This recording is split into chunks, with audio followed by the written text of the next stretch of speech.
حمد و سنا و سوپاس و ستایشی بێپایان بۆ خۆی پەروەردگاری جیهان، درود و سەلام لەسەر ڕەسوولی خۆشەویستمان صلی الله عليه وسلم و لەسەر ئەهل و بەیت و هەموو یاران و هەموو شوێن کەوتوانیان تا کۆتا زەمان.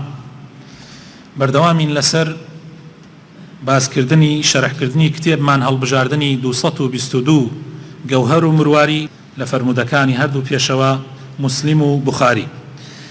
گەشتینە فەرمودەی 121 ناونیشانی فەرمودەکە وەفای پێغەمبەر صلی الله عليه وسلم بەرامبەر بە خێزانەکانی بەتایبەت خەدیجەی خێزانی هاوسەری. عن عائشة رضي الله عنها قالت ما غرت على أحد من نساء النبي صلى الله عليه وسلم ما غرت على خديجة رضي الله عنها وما رأيتها قط ولكن كان يكثر ذكرها وربما ذبح الشاة ثم يقطعها أعضاء ثم يبعثها في صدائق خديجة فربما قلت له كأن لم يكن في الدنيا إلا خديجة فيقول إنها كانت وكانت وكان لي منها ولد.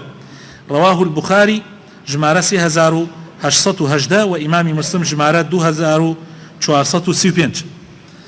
ئەم فەرمایشتە خۆشەویستەکانم وەفای پێغەمبەر دەرئەخا بەرامبەر بە خێزانەکانی، بەرامبەر بە هەموو خەڵکی پێغەمبەر صلی الله عليه وسلم قیممە و لوتکەی وەفا بووە، بەرامبەر بە هەموو خەڵکی پێغەمبەر صلی الله عليه وسلم لوتکەی وەفای هەبووە. چۆن وانە بێ لە کاتێکە ئەو باشترین خەڵقی خوایە، سەییدی ئەنبیایە، چۆن وانە بێ؟ یعنی پێغەمبەر صلی الله عليه وسلم ئەگەر وەفا هەبێ ئەبێ لە پێغەمبەرا بێ، ئەگەر وەفا مابێ ئەبێ لە پێغەمبەرا هەبێ بە کاملی. بۆیە لێرە ئێمە ئەم حەدیثەمان هێناوەتەوە تا دەریخەین کە پێغەمبەر صلی الله عليه وسلم چەند بە وەفا بۆ بەرامبەر بە کەسێک چاکەی بەرامبەری کردووە. یەکێ لەو کەسانەی کە چاکەیان بەرامبەر بە پێغەمبەر کردووە صلی الله عليه وسلم خەدیجەی خێزانێتی. خەدیجەی خێزانی پێغەمبەر صلی الله عليه وسلم لە 25 ساڵان ئەیخوازێ، لە 25 ساڵان خەدیجە ئەخوازێ، تەمەنی پێغەمبەر صلی الله عليه وسلم 25 ساڵە. خەدیجە تەمەنی گەورەترە لە پێغەمبەر صلی الله عليه وسلم. ڕیوایەتەیە ئەڵێن 40 ساڵ بووە، ڕیوایەتیشەیە ئەڵێ 28 ساڵ بووە، بەڵام من خۆم ڕەئیم وایە 28 ساڵەکە بووێ.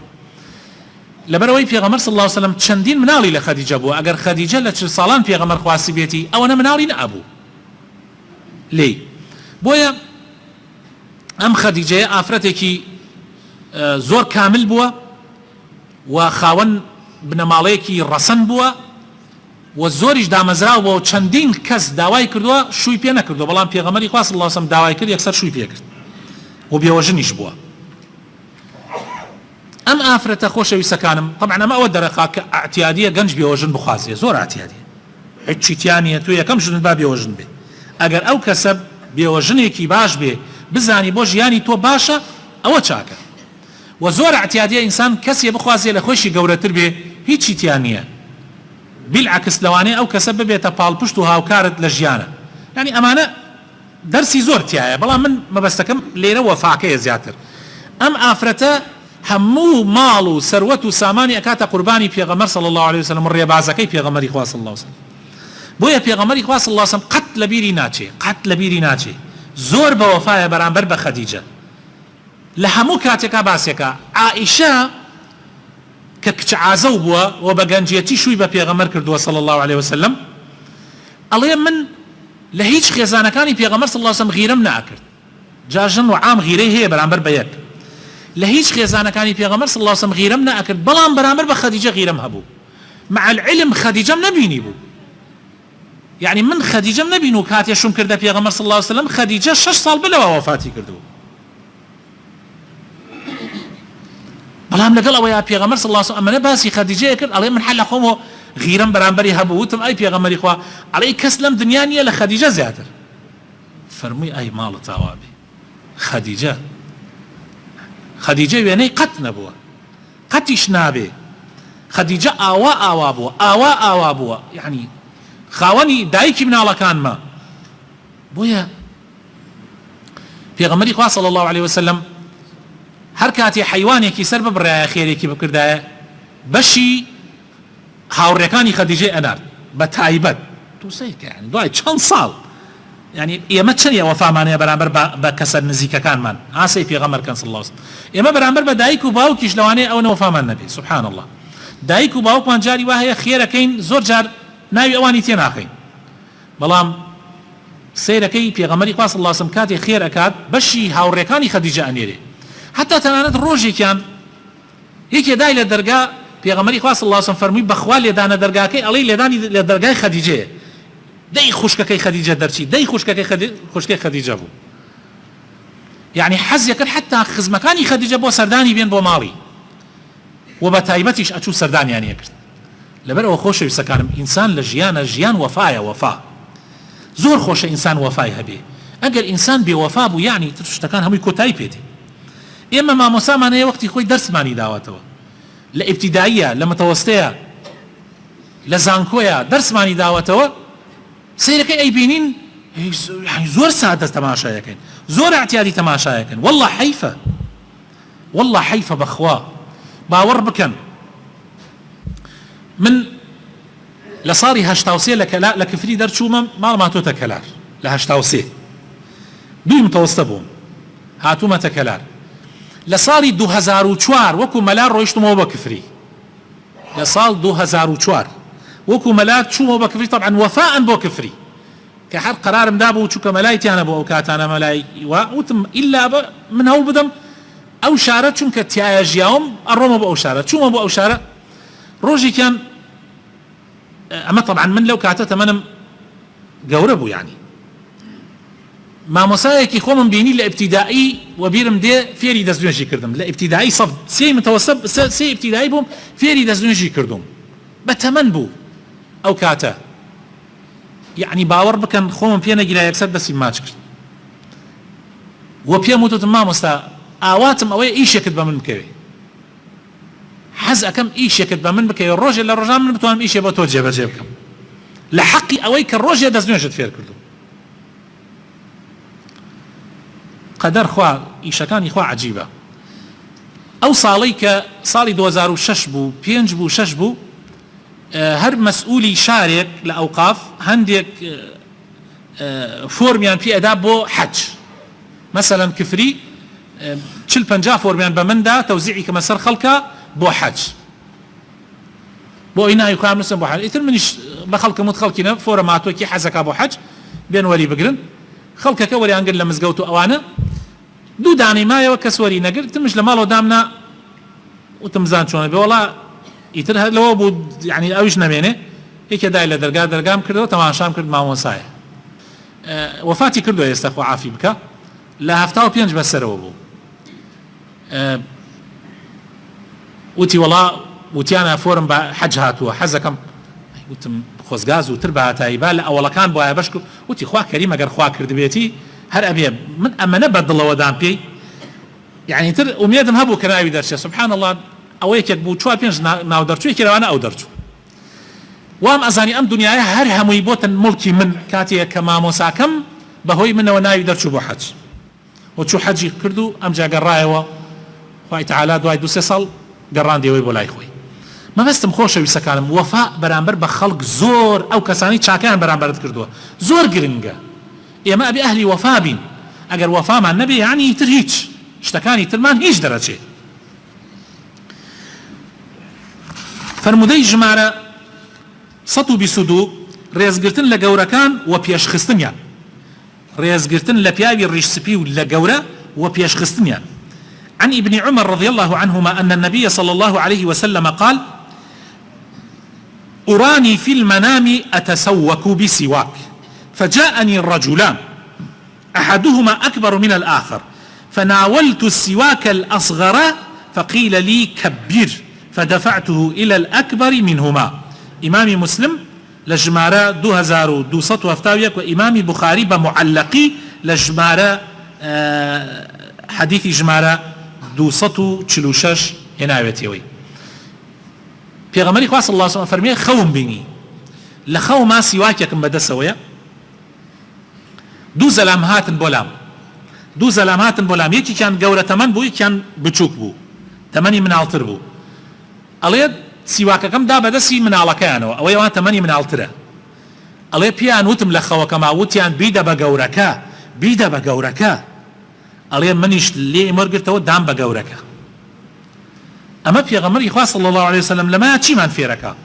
ئەوەمان فێرەکە کە پیاوی ڕیش سپی ئافرەتی بەتەمەن ئەمانە ئەبێ پێش بخرێن، ئەمانە ئەبێ ڕێزیان لێ بگیرێ، ئەمانە ئەبێ بە چاوێکی زۆر گەورە تەماشا بکرێن. ئەگەر وان نەوێت دنیا تێک ئەچێ، ئەگەر ڕێز لە ڕێزی گەورە نەمێنێ دنیا تێک ئەچێ. پێغەمبەری خوا صلی الله عليه وسلم فەرمێن لە ئێمە نییە کەسی ڕێز لە گەورە نەگرێ و بەزەیی بە بچووکانەیەتەوە. لە ئێمە نییە کەسێک ڕێز لە پیاوی گەورە نەگرێ، ڕێز لە ئافرەتی گەورە نەگرێ و بەزەیی بە مناڵانەیەتەوە، بەزەیی بە بچووکانەیەتەوە. لە ئێمە نییە. لەبەر ئەوە خۆشەویستەکانم ئەوە زۆر گرنگە ئێمە ئەو سیفەتە ئەو ئەخلاقە ئەو ئاکارە بێتۆ ناو کۆمەڵگاکەمان جارێکی تر. فرمودي جمانة 123 عن أبي سعيد سموري بن جندب رضي الله عنه قال لقد كنت على عهد رسول الله صلى الله عليه وسلم غلاما فكنت أحفظ عنه فما يمنعني من القول إلا أنها هنا رجالا هم أسن مني. رواه البخاري 1330 ومسلم 964. أفرمي من لزماني بيغمرا صلى الله عليه وسلم ميرد منال بوم ميرد منال يعني تازە پێگەیشتو بووم. ئەڵێ پێغەمبەری خوا صلی الله علیه وسلم شتێکی بفەرموایە یەکسەر لەبەر مەکرد. جا وایە ئێستا ئەم گەنجانە زۆرتر لەبەرەکەن تامامە حاجی و بەتەمەنەکان، زۆرتر شت لەبەرەکەن یان سەریعتر خێراتر لەبەرەکەن. ئەڵێ من یەکسەر لەبەر مەکرد فەرمایشتەکانی پێغەمبەر صلی الله علیه وسلم، بەڵام لە ڕووم نەئەهات باسی کەم، لە ڕووم نەئەهات چونکە کەسانێک هەبوون لە من گەورەتر بوون، کەسانێک هەبوون لە من گەورەتر بوون. سەیر ئەدەب کە خۆشەویستەکانم زۆر گرنگە ئینسان ئەدەبی هەبێ، ئەدەب و ئەخلاقی سەحابە زۆر زەرورە جارێکی تر لە ناو ئێمەیا دروست ببێتەوە. فرمودەی ژمارە 124 ناونیشانەکەی بەم شێوەیە گەورەی پلەپایەی پشتیوانان. پێغەمبەری خوا صلی الله عليه وسلم پاش ئەوەی دەرکرا لە مەدینە لە مەککە کۆچی کرد ڕۆیشت بۆ مەدینە، کۆمەڵە خەڵکێک هەبوون لە مەدینە پاڵپشتی پێغەمبەر بوون صلی الله عليه وسلم، بوون بە پشتیوان بۆ پێغەمبەر و بۆ کۆچبەران. ناویان نرا پشتیوانان، ناویان نرا ئەنسار. ئەوانە یەکێکن لەوانەی کە بەرزترین پلەیانەیە لە ئیسلامە، چونکە ماڵ و مناڵ و خۆشیان کردە قوربانی ئیسلام و ئەو دینی ئیسلامە 1400 ساڵە گەیشتۆتە دەستی خەڵک بەهۆی ئەوانەوە بووە. ئەوان سەریان خست. ئەگەر ئەوان دینی ئیسلامیان سەر نەخستە دین ناگەیشت بە ئێمە. بويا بيغمري خوا صلى الله عليه وسلم أفرمي لو في حديثيك البراء بن عازب أي جريته رضي الله عنهما لأخوي باوكشي أفرمي بيغمري خوا صلى الله عليه وسلم درباري أنصار فرموي لا يحبهم إلا مؤمن ولا يبغضهم إلا منافق من أحبهم أحبه الله ومن أبغضهم أبغضه الله. إمام بخاري جمارة 1683 وإمام مسلم لجمارة 75 أم حديث من بوجرنوا. پێغەمبەری خوا صلی الله علیه وسلم فەرمێ ئەنسار قەومێکن زۆر بەڕێزن تا ئێسەش براکانم، تا ئێسەش نەوەی ئەنسار زۆر بەڕێزن. ئەوەی حەجی کردبێ عومرەی کردبێ چوو بێتە مەدینەی ڕەسوول الله ئەزانێ خەڵکی مەدینە چەند بەڕێزن، زۆر بەڕێزن خەڵکی مەدینە. تەسەور بکە ئێسەش لە خەڵکی مەکە باشترن، چونکە ئەوانە نەوەی ئەوانن کە پێغەمبەر صلی الله علیه وسلم دەربارەیان ئەفەرمێ هەر کەسێ خۆشیانی بوێ ئیلا ئیماندارە، هر کس یقینی لیان بێ منافقة، يعني ئەوەندە بەڕێزن، يعني بوونەتە میزان، بوونەتە ترازوو بۆ ئیمان و بۆ کوفر و بۆ نیفاق. هەر کەسی ئەوانی خۆش بێ ئیماندارە، هەر کەس یقینی لەوان بێ منافقة، چونکە ئەوان دینیان سەرخست، دینی ئیسلام ئەوان سەریان خست. ئەگەر ئەوان سەریان نەخستایە ناگەیشت بە ئێمە. لەبەر ئەوە هەر کەسی ئەوانی خۆش بێ دینی خۆشەوێ، هەر کەسێکیش دینی خۆش بێ خوا خۆشی ئەوێ، هەر کەسێک قینی لەوان بێ قینی لە دینە، هەر کەسێکیش قینی لە دین بێ معنای وایە خوا قینی لێتی. لەبەر ئەوە خۆشەویستەکانم زۆر گرنگە بڕێ مەسائل هەیە پەیوەندی بە عەقیدەی ئینسانەوە هەیە، بە بیر و باوەڕی ئینسانەوە هەیە. خۆشەویستی و قین لێبوون ئەم یعنی لە شەرعا پێ ئەوترێ وەلا و بەڕا لە عەقیدە.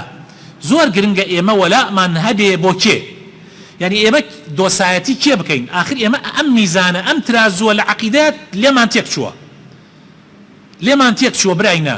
من زۆر متابعەی فەیسبوک و تۆڕە کۆمەڵایەتیەکانەکەم ئەم میزانە لە کورد تێک چووە کۆ دۆسایەتیت هەبێ بۆ کێ دژمنایەتی تیش بەرامبەر بە کێ بێ، یعنی کێت خۆش بێ، ڕقت لە کێ بێ. ئێمە لەسەر ئەساسی عەقیدە دۆسایەتیەکەمان ئەبێ دامەزرێن، خۆشەویستیمان ئەبێ لەسەر ئەساس عەقیدە بێ، نەک لەسەر ئەساسی شتی تر. شتەکانی تر هیچی ئەساس نییە، هیچی ئەساس نییە براینە، شتەکانی تر هیچی ئەساس نییە، نە حزبایەتی، نە قەومایەتی، نە عەشرەتایەتی، ئەمانە هیچی ئەساس نییە.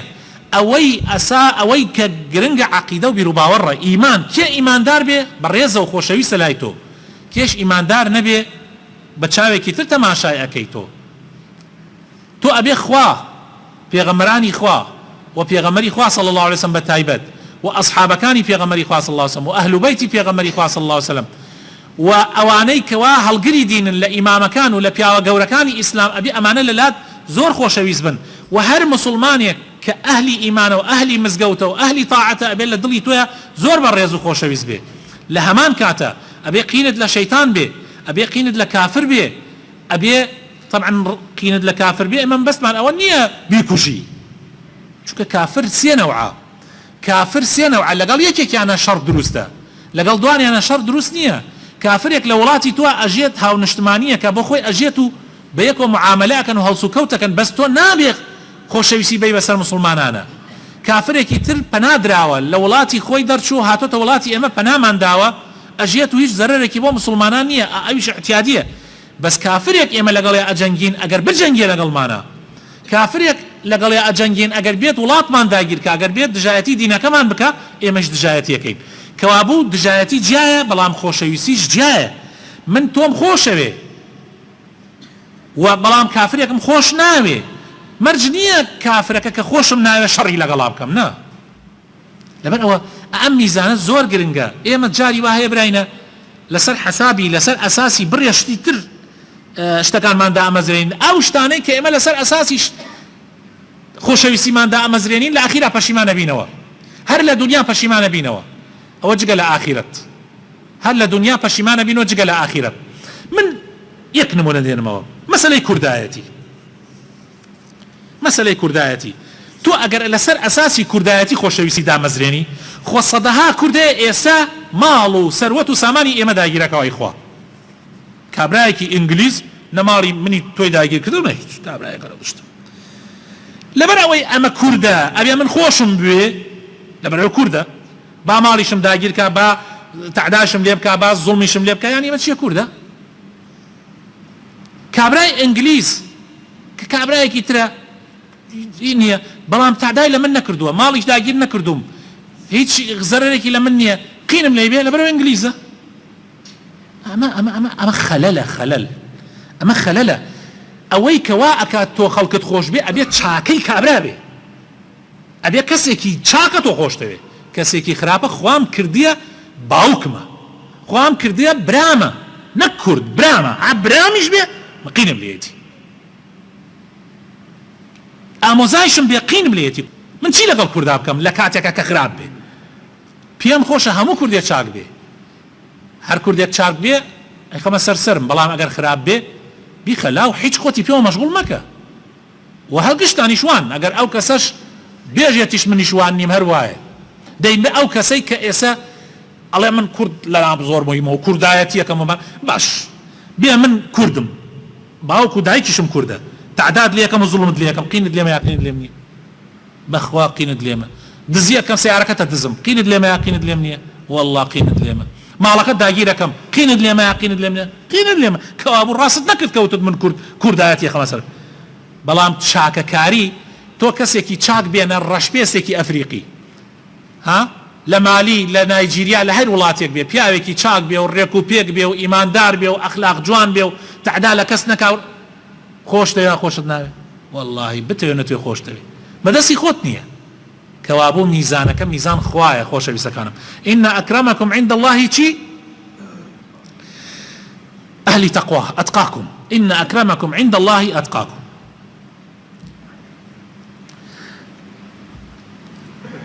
فرمودەی ژمارە 125 لە هەڵبژاردننی هاوسەردا مسلمان ئەبێ خاوەن دین و ئیمان هەڵبژێرێ. عن أبي هريرة رضي الله عنه عن النبي صلى الله عليه وسلم قال تنكح المرأة لأربع. لمالها ولحسبها ولجمالها ولدينها فاظفر بذات الدين تربت يداك. إمام بخاري ژمارە 5090 و ئیمامی مسلم لە ژمارە 1466. ئەم حەدیثە طبعا هەموومان ئەگرێتەوە. ڕاستە ئیسا ئەمە چینی گەنجان ئەگرێتەوە، چینی گەنجان ئەگرێتەوە زۆرتر، بەڵام هەموومان ئەگرێتەوە بە معنایەکی تر، بە معنایەکی تر هەموومان ئەگرێتەوە، چونکە باوکانیش مناڵیان هەیە، کچیانیش هەیە و کوڕیان هەیە، کچیشان هەیە و کوڕیشان هەیە. پێغەمبەری خوا صلی الله علیه و سلم بەرنامەمان بۆ دانا، دستورێکی بۆمان داناوە، یاسایەکی بۆمان داناوە، ئێمە چۆن ژن بێنین، چۆنیش کچ بین بەشوو، چۆن ژن بێنین چۆنیش کچ بین بەشوو. لێرە پێغەمبەری خوا صلی الله علیه و سلم ڕوونکردنەوە ئەدا ئەفەرمێ مسلمانان، یعنی یاسایەکە طبعا زۆر گرنگە، مسلمانان خەڵک ژن ئەهێنێ لەبەر خاتر چوار شت، هەرچی چشتی تریشێ پەیوەندی بەم چوارەوە هەیە. خەڵکێکی زۆر ژن ئەهێنێ لەبەر خاتر پارە، لەبەر خاتر یەکەم دەنگیان پێغەمبەر صلی الله علیه و سلم فەرمووی پارە، با لە یەکەم دەنگ کۆ دەست پێ بکەن، وەکو چۆن حەدیثەکە هاتووە. هەنیە کەسێ لەبەر پارە تعینە، حتا ئیسا ڕۆژێکیان برادەرێک باسم کردوتم، یعنی ئەویست ژنی دۆم بێنێ، وتم ئەتەوێت چۆن بێ مواسەفاتی ئەو ژنەی کە ئەهێنی، یعنی ژنی دۆم، وتی ئەبێ ئەبوو خەت بێ. وتم یعنی چی ئەبوو خەت؟ ئەتەوێ عەریف بێ، نایب عەریف بێ؟ نا ئەبوو خەت. وتم ئەبوو خەت چییە؟ وتی یعنی معاشی بێ، پارەی بێ. یعنی خەڵک ئەمڕۆ بیر لە پارە ئەکاتەوە، ئەڵێ بزان باوکی دەوڵەمەندە، چونکە باوکی بمرێ بەیانی میراثیەکەی نیوەی بۆ ئەمە مێنێتەوە، کۆمەڵێکی زۆری بۆ ئەمە مێنێتەوە، بیر لە پارە ئەکاتەوە. خەڵکانێکی لەبەر پارە ژن ئەخوازن، ئەو کەسەی لەبەر خاتر پارە ژن بخوازێ ما زاده الله إلا فقرة، إلا فقيري أبيني فقيري، هشتري دەست ناکەوێ، ئەو پارەی ژنێشێک کە دەستێکەوێ إلا بێتە قوڕ و نەکبەتی بۆی. بابزانی ژن چەندێ پارەی هەبێ بەقەدەر پارەکەی کیبریش پێیاکە، چەندێ پارەی هەبێ بەقەدەر پارەکەی لوتی بەرزە، حەساب بۆ تۆ ناکە. بۆیە پارەی ژن هەربەس بۆ خۆی باشە، هەربەس بۆ خۆی باشە. لەبەرەوەی پێغەمبەر صلی الله علیه و سلم خەڵکانێک هەیە بۆ پارە ژن دێنن، خەڵکانێک هەیە بۆ بنەماڵە ژن دێنن، ناو پەیاکەن. ئیسا تۆ ڕێی جاری وایە طبعا با هەموو باوکان، ئەم باوکانەی وا لێرە دانیشتون، هەر کوڕەکان بڵێ باشە کوڕم دەی خۆمان ژنێ باشت بۆ دۆزین لە بنەماڵەیە باش و لەبەر خۆی مەسەلەن بنەماڵەیەک اعتیادیە و حەزەکە دایمەن لە ماڵێ ژن بێنێ لە ئاسمان بێ. با بزانیم ئەوەی ها لە ئاسمان حەساب بۆ تۆ هەناکە، بەیانی هەر بچووکترین کێشە ببێنیە هەر حەساب بۆ کوڕەکەت هەناکەن، هەر بە شەقەی کوژن. ئەی بۆ ناڕۆیەکێ بخوازی ڕێک بەرامبەر خۆت بێ، ئەی بۆ ناڕۆیەکێ بخوازی بەرامبەر خۆت بێ، بۆ ئیلا بنەماڵەی واوە. خۆ هەموو خەڵک گشتی کوڕ ئادەمە، هەمومان لە بنەماڵەی ئادەمی. لەم پەڕ عەشرەتەکانی کوردستان هەتا ئەو پەڕ عەشرەتەکانی کوردستان نازانم چەند سەد عەشرەتمان هەیە، هەمووی کوڕی ئادەمە و گشتی ئادەمیە، تەواوی تر ئەم عەشرەتە گشتی بخەنە لا بۆ حەسەب. خەڵکەیە ژن ئەخوازێ بۆ جوانی، لە هەرچی گەنجێ بپرسە لە مراکە بڵێ کاکە مواصفاتی ئەو ژنەی کە گەرەکتە چیەژە با جوان بێ. ئەی ئەڵەی مواصفات دووەم وەڵی خەتیشی بێ باشە، مواصفات سێم لە ئاخیراژە وەڵا خۆ گەر دینیشی بێ خراو نییە، گەر نەیشی بێ خۆم تایە دروست یەکەم، تایە دروست یەکەم، تۆ چی تایە دروستیکەی؟ وەڵا برا ئەو بێدینتەکە.